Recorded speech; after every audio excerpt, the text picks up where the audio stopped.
Mr. Speaker, sir, there is no specific scheme as such to provide financial or other assistance to former Prime Ministers for their medical treatment abroad.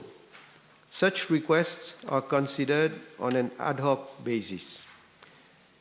Since 2019 to date, only one such request for assistance has been received. In fact, the request was made on 6th of September 2021 by one Mr. Daneshwar Damri for and on behalf of Dr. Navin Chandra Ramgoolam, former Prime Minister, for the government to make an advance to meet the cost of the urgent medical evacuation of Dr. Ramgoolam to Delhi by a medical air ambulance. Mr. Damri also informed that the services of a local company, the Kalua Holdings Limited, had been secured for the hiring of a medical air ambulance for the airlifting of Dr. Ramgoolam from Mauritius to Delhi. In view of the fact that the patient is a former Prime Minister and was reportedly in critical conditions,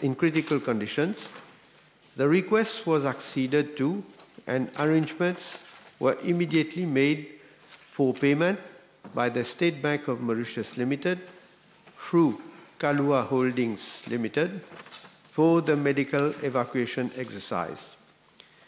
The financial assistance had been extended on the clear undertaking by Mr. Damri that he would reimburse the amount so advanced. The total amount involved in the medical evacuation stands at $156,675 USD. Thank you, Mr. Speaker. Can the Honourable Prime Minister inform the House whether the Labour Party has reimbursed the amount for the medical evacuation of their leader, or it was just the usual false promise?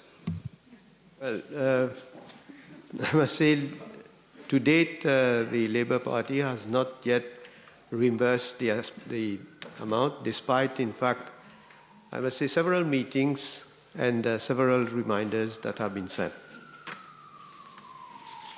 Danu? Thank you, Mr. Speaker, sir. Can the Honourable Prime Minister kindly inform the House of action taken to recover the amount? Mr. Speaker, sir, in an email addressed to Mr. Damri on 28th of October 2021, he was requested to effect the reimbursement as per his undertaking by end of November 2021.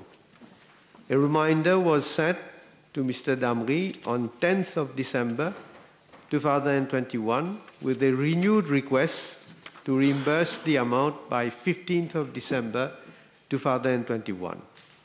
Mr. Damri still failed to effect the reimbursement. A meeting was convened on 29th of December 2021 at the Prime Minister's office, during which Mr. Damri, accompanied by Mr. Fogu, agreed to effect payment provided details of the different expenses were communicated to him by Kalua Holding Limited. Mr. Damri still did not reimburse the amount in spite of the fact that Kalua Holding Limited did subsequently provided to him all the details.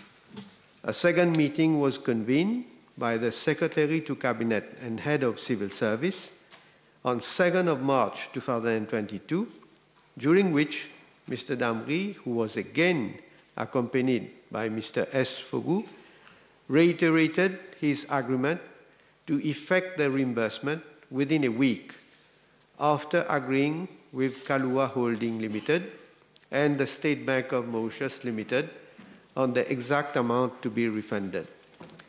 Mr. Damri still failed to effect the refund to State Bank of Mauritius Limited, in spite of the fact that Kalua Limited had already submitted to him the details of the expenses incurred.